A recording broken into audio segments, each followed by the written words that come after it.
दक्षिण मुंबईतील एल्फिन्स्टन पुलावरून तुम्ही नेहमी प्रवास करतात का? जर नियमित प्रवास करत असाल तर हा व्हिडिओ शेवटपर्यंत पहा.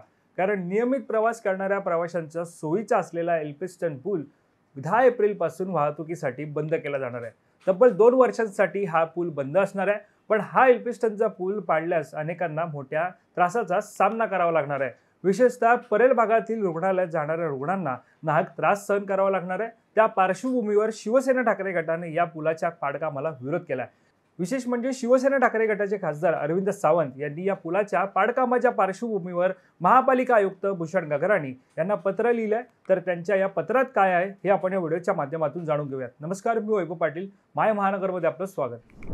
मुंबईतील सायन आरोबी पूल, कर्नाक पूल, बेलासिस पूल आणि रेलरोड पूल हे ब्रिटिशकालीन पूल जीर्ण झाल्यामुळे त्यांना पाडण्यात आले. या 4 पुलांनंतर आता मध्य आणि पश्चिम रेल्वे मार्गावरील परळ आणि प्रभादेवीला जोडणारा 125 वर्ष जुना म्हणजेच ब्रिटिश काळातील एल्फिन्स्टन पूल पाडण्यात येणार आहे. एल्फिन्स्टन रोड ओव्हर ब्रिज हा शिवडी वरळी कनेक्टर प्रकल्पाचा भाग आहे. त्यामुळे MMRDAने हा पूल पाडून पुन्हा बांधण्याचा निर्णय घेतला आहे. या ब्रिजचं आयुष्य संपलं असून सुरक्षिततेच्या दृष्टीने हा पूल पाडून याची पुनर्बांधणी करण्याचा निर्णय MMRDAने घेतला आहे.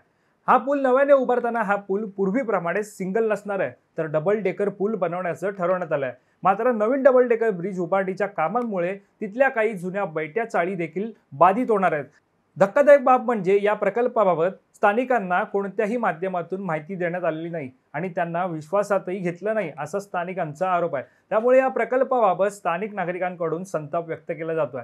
नागरिकांचा हा संताप आणि रुग्णांचे होणारे हाल लक्षात घेता शिवसेना ठाकरे गटाचे खासदार अरविंद सावंत यांनी महापालिका आयुक्त भूषण गगराणी यांना पत्र लिहिलं आहे.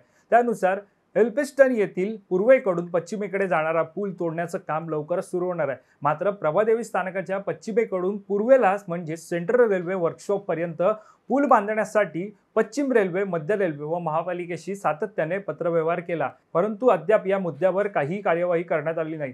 विशेष म्हणजे पूर्वेला KEM hospital, Wadia hospital, Tata hospital हे रुग्णालय, महर्षी दयानंद कॉलेज तसेच अनेक आस्थापने आहेत. जर एल्फिन्स्टनचा हा पूल योग्य पर्याय उपलब्ध करून न देता पाडण्यात आला तर अनेक रुग्ण आणि रुग्णांचे नातेवाईक, विद्यार्थी, कामगार, कर्मचारी यांचे अतोनात हाल होणार आहेत. प्रभादेवी स्थानकात उतरून विद्यार्थी येत असतात. हा पूल तोडला तर प्रभादेवी स्थानकाच्या पश्चिमेकडून येणारे व स्थानकात उतरून पूर्वेकडे येणारे रुग्ण, विद्यार्थी, कामगार, कर्मचारी वर्ग या सर्वांचे अतोनात हाल होणार आहेत. कारण त्यांना या विभागात येण्यासाठी एकतर दादर स्टेशनच्या टिळक पुलाचा किंवा पुढे करी रोड पुलाचा वापर करून संपूर्ण वळसा घालून यावं लागणार आहे. त्यामुळे प्रभादेवी स्थानकाच्या पश्चिमेकडून पूर्वेला सेंट्रल रेल्वे वर्कशॉप पर्यंत पादचारी पूल उभारल्यानंतरच हा पूल तोडण्यात यावा अशी मागणी अरविंद सावंत यांनी पत्राद्वारे केली आहे. दरम्यान अरविंद सावंत यांच्या या पत्राची महापालिका प्रशासनाकडून दखल घेतली जाणार का हे पाहणं महत्त्वाचं ठरणार आहे.